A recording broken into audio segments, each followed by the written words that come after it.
World's spinning fast tonight. You can hurt yourself trying.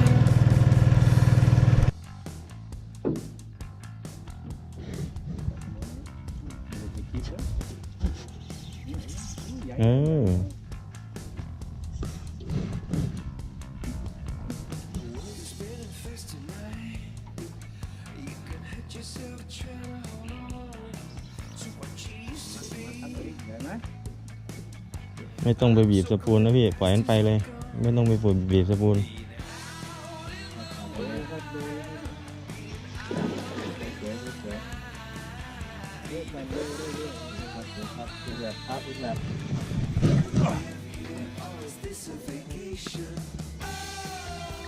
เห็นอยู่นั่นนะเล่นเลยเก็บสายอีกเก็บสาย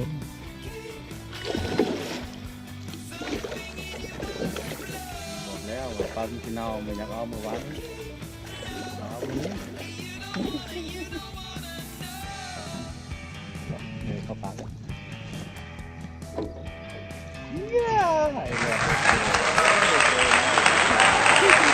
รถพี่สปูน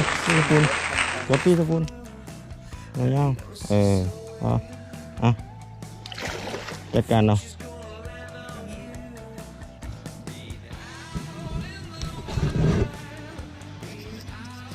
นี่เสียต่อยครับปลดล็อกแล้วครับตัวแรกที่เรียงอ่ะนี่ครับจะดูมูลบนนะครับที่จิบนะครับที่โตก้าวนะครับใส่สวยนะครับ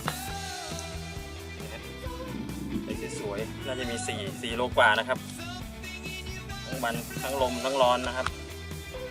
โอเคครับเดี๋ยวดูภาพนิ่งนะครับ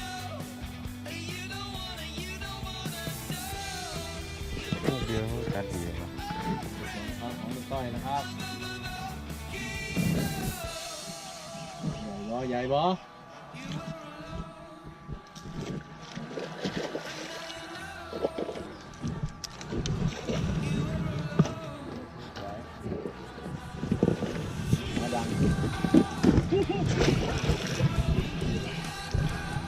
ลากหัวไปตูดมาเหมือนกับเทยนี่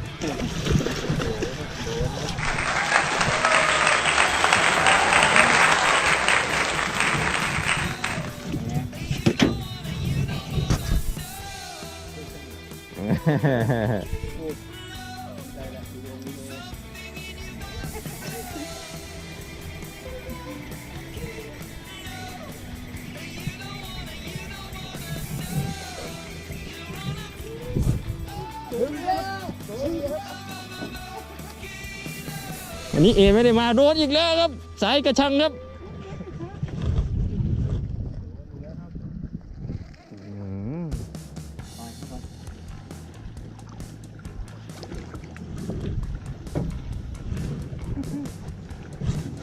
โอ้ยหมุนอุ่ยๆแบบนี้วันนี้วัดบ่อปลาวันนี้ภาคว่า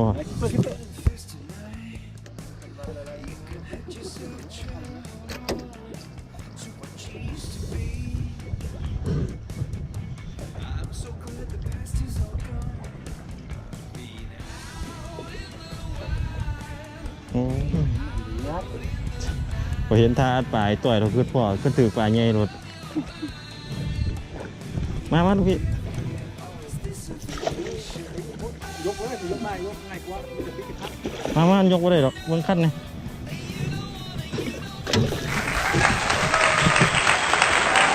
ยกหน่อยยกหน่อยคิดอันนั้นดู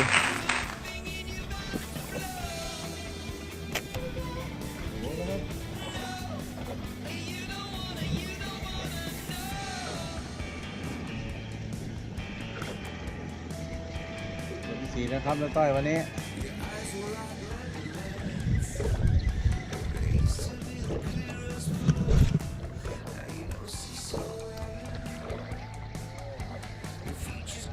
โอ้ยสวย